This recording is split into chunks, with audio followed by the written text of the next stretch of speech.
one. You ready? Yes. Okay. Hi, everybody. We're going to give everybody just a few minutes or a few seconds to hop on. We have a very special episode today, and we've got lots of questions that we are going to answer for you guys. And yeah, so how are y'all doing? It's a beautiful day in Dallas, Texas today. Yeah, it's beautiful. What pin is this? Oh, that's my specialty. That means Doc doesn't know. You don't know? You don't know? Yeah, so again, like we said, everybody, we are so excited to be here. Thank you for sending in all your questions.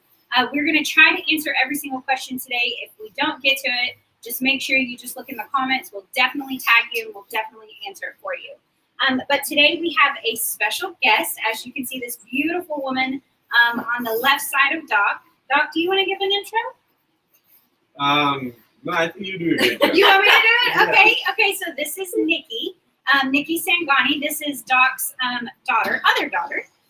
But you know what, Nikki? Why don't you give them just a little bio about you and what you do right now? Yeah, absolutely. Doc doesn't like to admit, but I am related to him. And I have been running my own hedge fund for the past 3 years. And, you know, I have a lot of passions that range from art to finance to wealth to real estate to dancing to art. So I try to keep myself well occupied in all areas. Yeah, so would you No, say... I like to relate most of the time, not all the time. Oh, okay. Would you say that... Oh, wait, also, if Millie is watching, Millie told us that she said she'd pay you $100 for something. What was that? She didn't tell me this. She didn't tell you? Millie? She's watching. Are you... Oh, Millie's watching. Millie? Text her right now and tell her. Yeah. So would you consider yourself an expert in your field? Well, you know, expert, there's always room to grow, always room to learn, but I have been doing what I've been doing for the past 3 years professionally and another 2 years outside of that just on my own. So I think that over that time I have gained experience and a little bit of insight and knowledge and understanding, and hopefully I can share what I know with you guys out there. Yeah, we have some really great questions that came in for you. So I'm really excited to ask you. So we're going to hop into some questions. Is that okay with you guys? You ready? Yeah. Okay. So Doc, Taylor from Dallas, Texas wants to know, how do you empower the women in your life, your daughters and your wife, to be more involved in industries like wealth? It's a very good question, and I don't know that empowering women is any different than empowering men. Basically, how do you empower anybody? And if you understand Peter's principle, you keep giving more and more responsibilities till they fail. And when they fail, you know that's the level they will perform. And once you give them the responsibility, take the controls off for that particular task or responsibility and let them creatively do the way they want to do it. I do it certain way, but that doesn't mean she needs to do it certain way or that person needs to do it certain way or you need to do it same way. You can do it your way. As long as the end result is understood and you get there, and I always put these two criteria or qualifiers in this statement. Whatever you do it legally and morally correct way. Right. And then if you go that route, I don't really care which route she takes or anybody takes, woman takes or a man takes. Basically, it's in the leadership skill set. If the leader allows the followers to grow by themselves and he just nudges them a little bit when they come for advice. He should not be constantly offering advice when the other person doesn't need it or want it. And I think that's how empowerment occurs. I really don't see a difference between gender anymore. It's a mute issue. Smita and I, when we had 2 children and both were girls, we debated whether do we want to add more children to our family, and we felt that 2 were enough and we would do a better job raising 2 than 3 or 4 or 15. So Well, I think also if you had another girl, I don't think you would be able to financially support us. That's all the way probably- through. You have that's 3 probably- women in your life. That's probably true too. I just did not know that he will be so expensive Yeah. at that time. So, but be as it may, we never felt the difference between our genders, and we are as happy as whether we have girls or boys or even in at work environment. Leave the family aside, I don't see the difference. Yeah, no, that's good. Nikki from Dallas, Texas wants to know, this is a health and mental question. And just so everybody knows, we are outside in the backyard of Doc's home. And something that Doc always tells me when it comes to health and like working out, he always tells me to get outside. To get outside, clear your mind, just embrace everything that's out here and just love that your surroundings. So today we're doing it outside in this backyard. And it's so beautiful. So if you hear birds and things like that, that is why. But McGee from Dallas, Texas wants to know, how does physical health relate to mental health? They're all interconnected. Mental health also affects physical health, and physical health definitely impacts mental health. I tell a lot of people that all your life you try to make money and you say, okay, when the time comes, I'll enjoy the money that I'm making. But by that time, your curve on the graph, your health curve continues to go down. And when really you have chance to enjoy your money, either you have COPD or lung disease or heart attack or hypertension or diabetes, and you just can't eat what you want to eat. You can't go anywhere where you want to go. You have gained so much weight that your mobility is affected. So all of those things are very important for your mental health. So I would say more than anything else in life, and that's why in our program, Life is a Business, we start with health. Yeah. Physical health is probably the utmost important part of a human being's existence as far as I'm concerned. Right. No, that's good. That's good. And this person was also asking, where can they get more information? If you go to bharatsangani.com, click on courses, you'll see a course that's called the Health Program. If you click right there, it has a bio, tells you everything that you absolutely need to know. And if you still have questions after that, reach out to us, fill out a contact form, drop a message in any of the social platforms, and we'll make sure that we reach back out to you. But thank you for your question. Okay, Nikki, are you ready? Yes. Nikki, we had some really good questions come for you. We're going to start with one of them that is a woman question first. It says, Mason from Dallas, Texas says, or asks, women have a reputation for not being educated enough or involved enough in wealth and financial industries. What is the biggest hurdle being a female in the wealth industry, or are there even hurdles?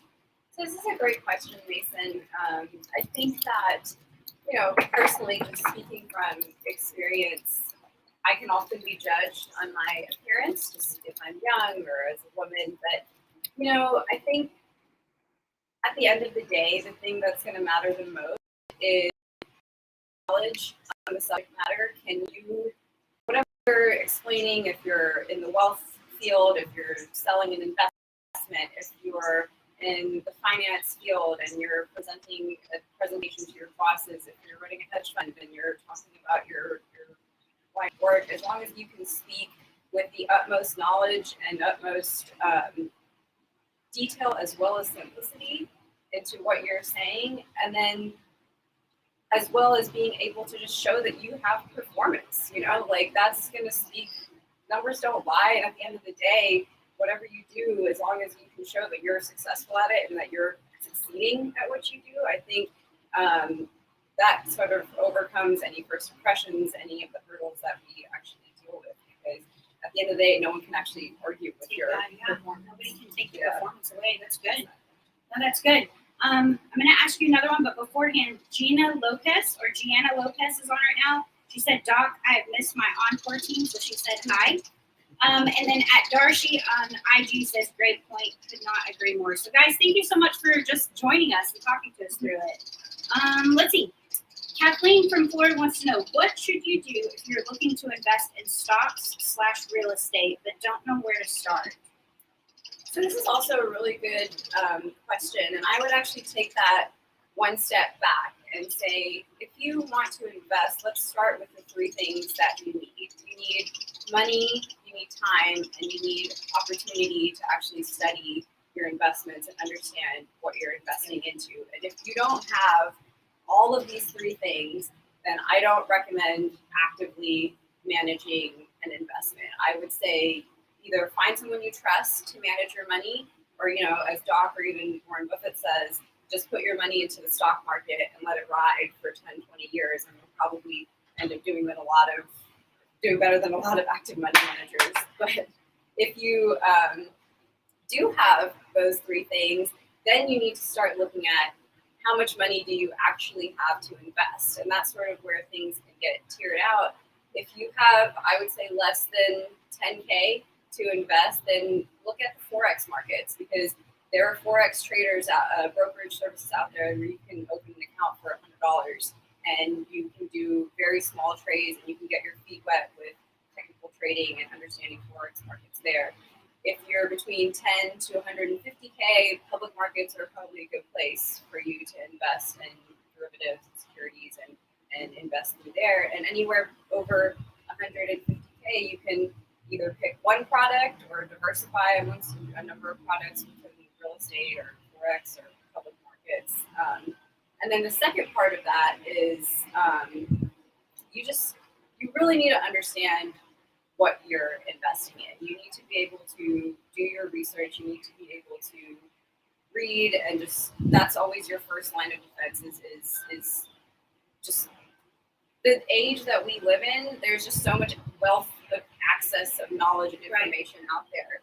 So that's your first thing to go to. And second is if you're going to take a class, or like you want to like take a trading class or take a real estate class or something, to enhance your knowledge, I would say just make sure that the class you take, the person that's teaching it or the program that's teaching it has actual performance, a history of 10 years or more track record that they can provide on demand, and has a way for you to connect with the instructor or the program well after the course is done, so you can ask questions, and because that's the only way you'll learn is when you put your money in the market or real estate or wherever, and you're watching it go up and down, you're going to have questions, and you need someone to guide you. Yeah. And I think that's a really great segue, because Doc, in this wealth program, when you go through it, Doc goes through and asks you anything and everything that he needs to do and know to help pick out the best program for you.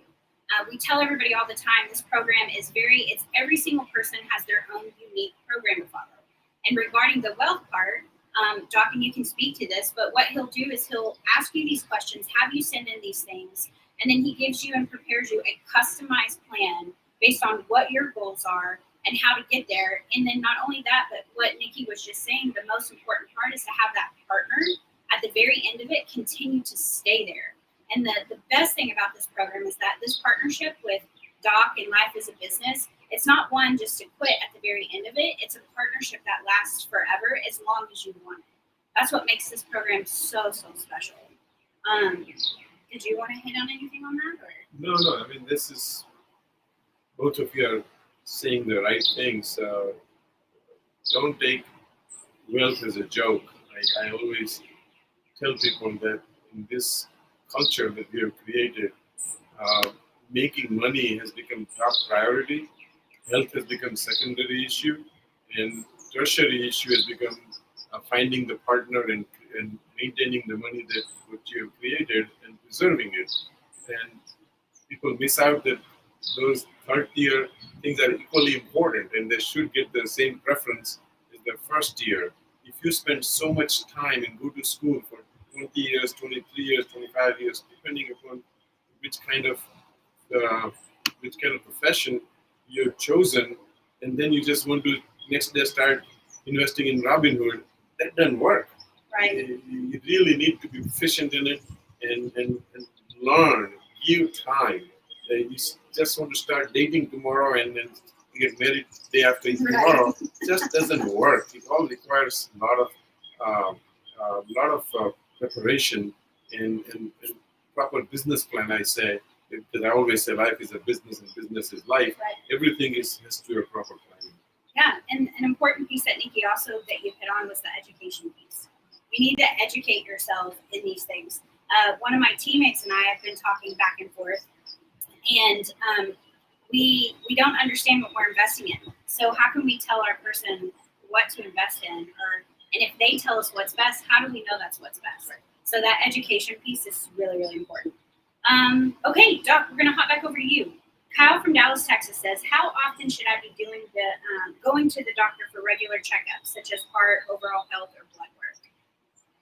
So my rule with my patients is that once you turn 40, then you should start taking an aspirin a day.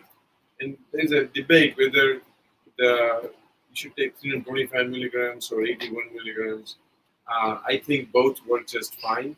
If your stomach can tolerate, I still prefer 325. I don't say that I have a lot of literature to prefer one over the other. So I'm okay with anything. It's just my personal preference to keep the blood thinner if your stomach can tolerate a higher dose aspirin. As far as going to the doctors, that's when you start going regularly.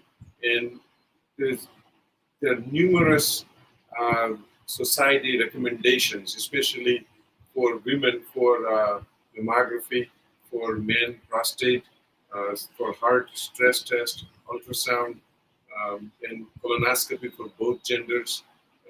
These are the very important milestones, and I call this give body analogy of an engine.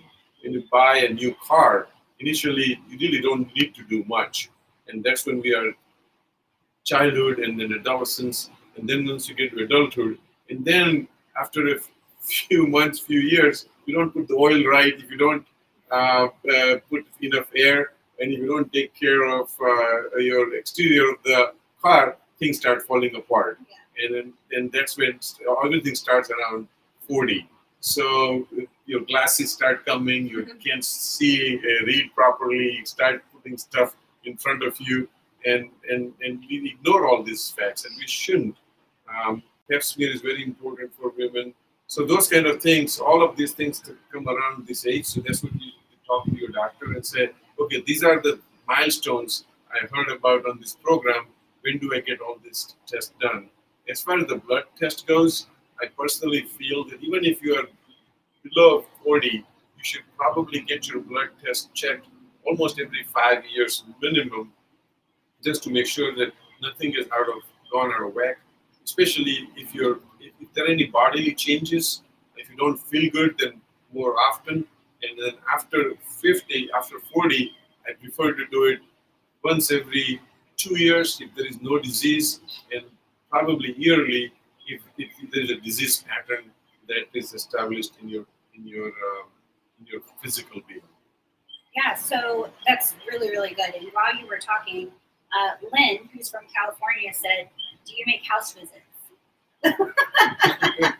Would you go to California for a doctor house visit? I'll make it for you. Yeah.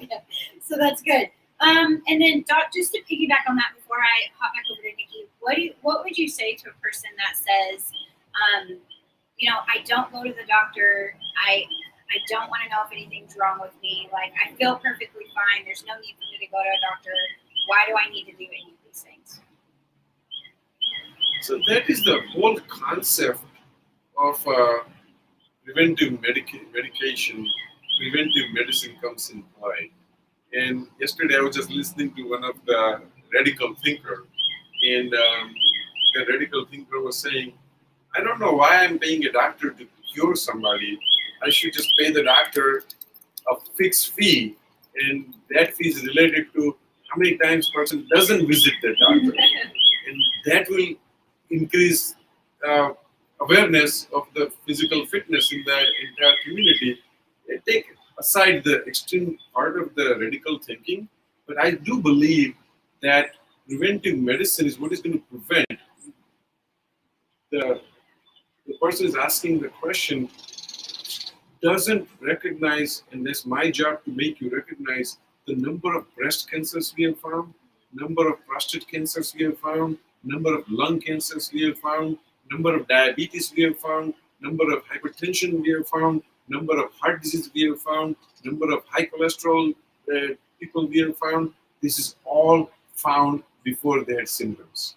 And it's unbelievable the value of preventive medicine. Please, please, please do not underestimate the value of preventive medicine. If an ounce of prevention is whatever ounces of equal to cure. No, We it's have heard good. that before. It's so true. It's so, so true. Nikki, we're gonna hop over and ask a wealth question. Are you okay with that? Okay, Ramsey from California would like to know, in your opinion, what qualifies a person when they start to look for their financial advisor or anything?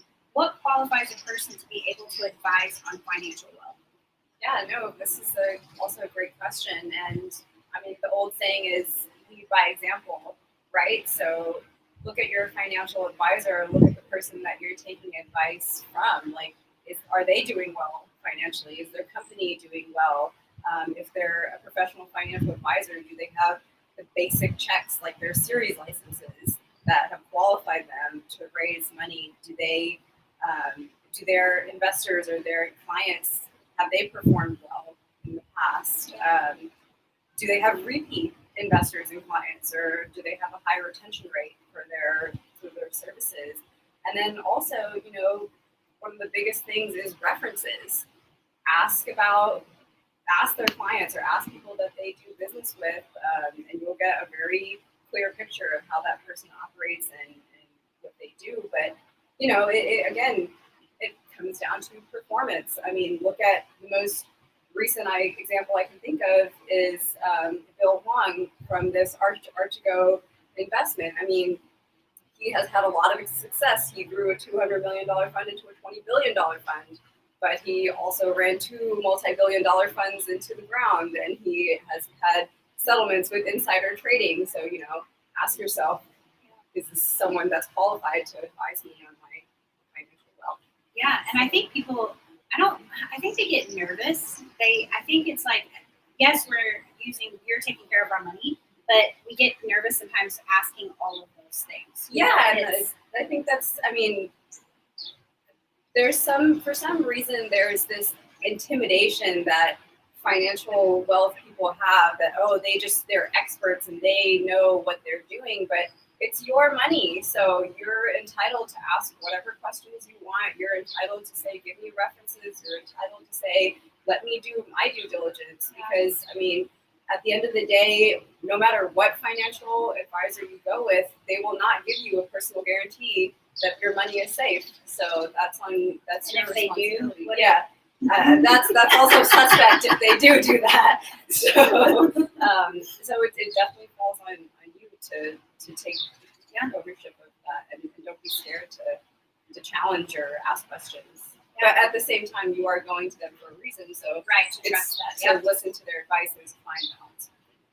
Yeah, I think that still keeps coming back to that education piece. Mm-hmm. And life as a business is a major educating piece. It's not your average mentorship program. Everybody that has sent in 9 out of the 13 people that sent in questions, they've all filled out your pre-qualification form. So people have tons of really great questions. So thank you for sending them in. I'm going to ask you one more real quick, Nikki. Let's see. Who do I want to pick? Don't get mad at me for not picking your question. Okay, so Matt from Dallas, Texas. I am brand new when it comes to investing. I really want to be successful. How do you know if your investments are successful, and what would you consider a successful investment? This is great. So, we've been talking a lot about education and your goals for investing. So, success can't be determined until it's been defined. So you really need to have your goals set for your investment that you go into, whether it's a stock, whether it's real estate, whatever it is. You need to know what your targets are for your investment, because a 15% return for someone could be a great investment and it could be a failure for someone else. It really just depends on what your barometer is, and your success is hitting your predetermined goals. So if you're not doing that, then you need to either adjust your goals or you need to adjust your investments, and that's how I would judge whether your investment is. No, that's really good, and it's very plain and simple. Yeah. So that's really good. Really good. Okay, Doc. Michael from Georgia wants to know, what do you think of Bitcoin, sorry. I mean, it's a great question. Listen, different people, different strokes. I am from the old school. I don't like to do business with people whom I don't know, and I don't like to do businesses, enter into businesses, or invest in the businesses that I don't understand. And Bitcoin has become a $1 trillion enterprise. So who am I to say it's not a good business? I just have I fail to understand. I do believe that the technology that runs the Bitcoin is here to stay, and I would invest anywhere which any business that is built on that technology. But I'm not a risk taker. I am I shouldn't say that. I'm a very measured risk taker. I cannot lose the principle. As I've said many, many times before in many, many of my videos, my dad always told me that, son, I don't care if you made $1 profit or not, but if you lost my principle, I'll be very mad at you. And then I keep that in my mind all the time. If there is a potential to lose 100% of my principle, even large portion of my principle, I stay away from that business. So Bitcoin is not my thing. Doesn't mean it's a bad business, but I do believe that Bitcoin should not be business of many, many people. If I am the person who is staying away from Bitcoin, I guarantee you most people who are in this category should not be playing with it. Listen, there are a lot of legitimate ways to make money in this world. There is no reason to just blindly follow something that you don't understand. You also need to understand Bitcoin has the tendency to have a 50, 60, 70% fluctuation. If you go back and look at the history, 4,000 went to 20,000 and went down to 3,000 and then it went down to 60,000 now. I mean, do I want to? I think if I really want to lose money, I would just go to Las Vegas casino. Actually, I'll go to Mississippi casino because that's where I am. And then make that area rich and lose my money and have a little fun while I'm having it. Yeah, that's the way to do it. I cannot, I don't want to mess up this name, so I'm going to show you. But this person, thank you for sending this in, was talking and speaking off of what you said and really appreciated it. And then also wanted to know if we agree with that point. Both preservation and taxes are also very important. Yeah, absolutely. Like, You need to speak a little loudly so they can hear. sorry, yeah, the statement was wealth preservation and taxes are also very important. And, you know, I mean, personally, that's how the rich stay rich. You know, like if the rich preserve their wealth, wealthy people take steps to preserve their wealth and make smart investments to, you know, minimize taxes or, you know, do whatever they can to keep their wealth working for them. So it's incredibly Yeah, and then it's a very good point. In fact, Neely is not on the call today, but we have a very narrow opportunity.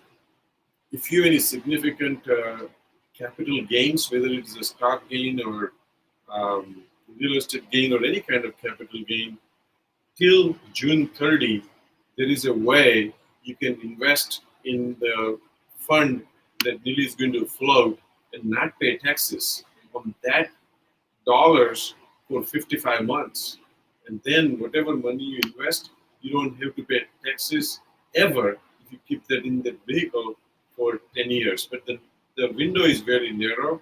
You have to put the money in that fund by June 30. So if anybody has a true capital gain in 2020, please contact Neely and she can probably save you a lot of money and make a lot of money for you. Yeah, so if that's the first time you're here, Neely is Doc's daughter. She's the oldest, I believe. Is that correct? She's the owner and founder of Ignite Investments. So if this is something that you're interested in, go to bharatsangani.com, click the contact button, just send us a quick message and we'll make sure that all your information and contact information gets over to Neely so somebody can reach out for you from her team. Yeah, so, and then Doc, one last question.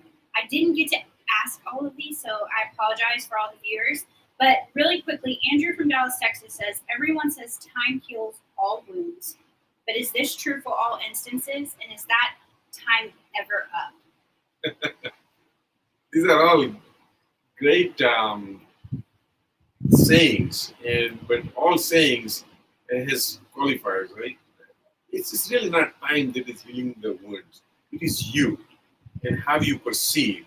And the sharpness of it with every day, the sharpness gets blunted. Some of us are cut with a very rough cloth, and it's very difficult for us to accept other people's failure because we believe that our pain is caused by somebody else. And sometimes it's correct. Whatever I'm saying doesn't necessarily mean it's 100% correct, but just need to introspect ourselves and say, I am responsible for where I am. In the moment you take responsibility on yourself, time factor really doesn't matter. So yes, time heals, but it is all because the sharpness of the insult that you have suffered in over a period of time either naturally wears off, and if you are really active about it, you can compress that time to heal the wound before even the wound occurs by taking the responsibility of the failure on yourself. Just different way of looking at the same coin. You can look at the same coin head or tail, and you can see the world is terrible or world is great. And it's just half glass full or half glass empty. Very simple. Yeah, no, that's good. So really quickly, just to touch on Life as a Business. Life as a Business is live right now, the mentorship program. Any questions that you have, again, BharatSangani.com, any of the social platforms, we're on all of them right now. If you'll go visit all the platforms, any of the comments, questions, anything that you have that you're not sure of or anything, just reach out to us because we're ready to answer. Everybody that has applied and that has filled the pre-questionnaire or even the pre-qualifications, we're so grateful. We're working on all those right now. And then, yeah, we're so excited about this program. Really quick, before one of the ladies that sent us a question, she asked at the very end, and I think this would be good for both of you. She said, what is one piece of advice that you could give to the next, for you, she said woman, but in general, what is one piece of advice that to give this next person that is wanting to do what you do, or investments or anything? What's one piece of advice that you could give them to be successful? And then, Doc, what's one piece of advice about the mentorship program or anything in general that you could give to the person looking at your mentorship program? So I'll go first, and then you want to go There you first? Okay, so in my case, it's very simple. Are you doing it because do you want to do it? Are you determined to do it? Let me tell you, it's 99 out of 100 times any success begins right here. That determination here is very important.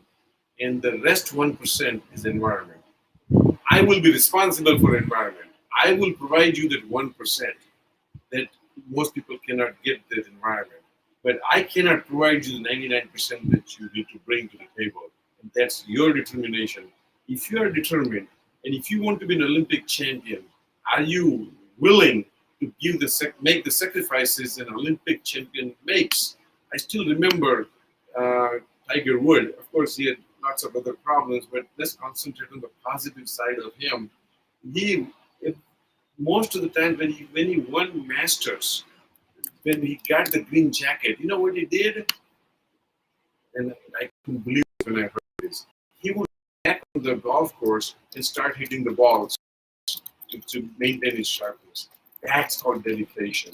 And if that statement is true, my salutes to him. And I constantly might get myself inspired by listening to those kind of things, reading people's autobiography, and see how many times they were unsuccessful before they reached success. All of these things makes me motivated, but you need to bring 99% of the motivation. I'll bring the environment for you. Yeah, no, that's really, really good. No, for what I would just add to my final comments or whatnot is, I think a lot of people. I say this because I just celebrated my birthday a few weeks ago. Oh, happy birthday! Thank you. And so I was like, oh my gosh, I'm getting old, But I think a lot of people have this perception sometimes, my time has passed, or oh, if only I'd started this when I was younger, or oh, how would it look if I started doing this at my age, whatever it is, And I think time is going to pass no matter what. 10 years from now, you're still going to be 10 years older no matter what happens and what you do with your time. So like, I think it's really important not to let, age or like feeling like you don't fit in or something to hold you back from doing something. I mean, look at Vera Wang didn't start designing dresses until she was 39. Colonel Sanders didn't start KFC until he was 62. Yeah. Reid Hoffman didn't start LinkedIn until he was 35. So, there's so many stories of people that failed, but they keep trying. And, I don't think something like age or just someone's perception of you doing something at a certain age should stop you from starting it today. I mean, just to add to that very interesting story, this personally happened to me. As most of you know, at peak of my career in medicine, I had 70,000 patients in my practice, and one person took over painting at the age of 84. Wow.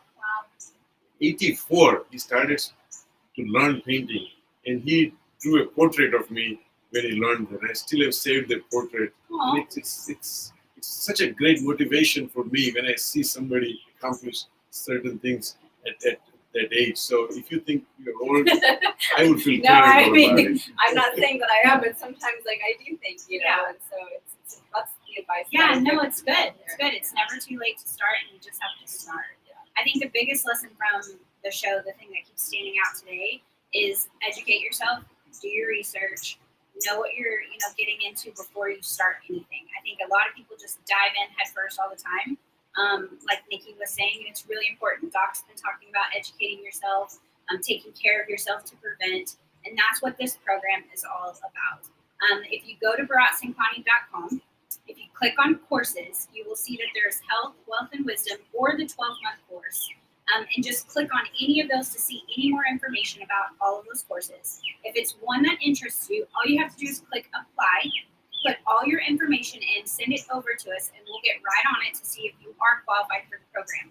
Now, if you're not qualified for the program, don't worry about it. We have other programs that are available to you that we can help get you prepared for these programs. So thank you so much both for your time. It was so fun. Really quick before we go, Doc, what is one of Nikki's best qualities? This might take a while. Yeah, it takes a long time. No, really speaking, Nikki is an ideal child anybody would ever want if she would just not procrastinate things. It'd be a good thing. Good fun. But she has not given us a single problem in all these 60 years she has been with me. Yes. So I really, if there is anybody really ideal characterization, that's truly good. And I'm not saying just because I'm on the camera or anything. In fact, I'm the one who is the last person to give any accolades or praise people close to me, because I really demand much higher standards. And Micah knows that. I do know that. Yeah, because she never does the things right, and whatever she has done is just mediocre. It's mediocre from my perspective. I mean, great from the rest of the world's perspective. No, Eat Crowd has done a great job for us. But again, as I said, Nikki has been a great company, great partner for Smita and I both. Awesome. And then your turn. I mean, where would I be without my dad's guidance? Like everything that he's imparting to you is no different from what my sister and I have grown up. So I mean, I owe everything from my career to who I am today to my parents. Yeah, for their guidance. Would you say this is leading by example? Oh, absolutely, 100%. That's the one thing about Doc is he never. I mean, I can truly say this with all honesty: is he does not expect from anyone else what he doesn't do himself. So it's very much this. Yeah, that's awesome. Well, thank you guys again. I appreciate you. Tell everybody bye, and guys, we'll see you next time. Bye.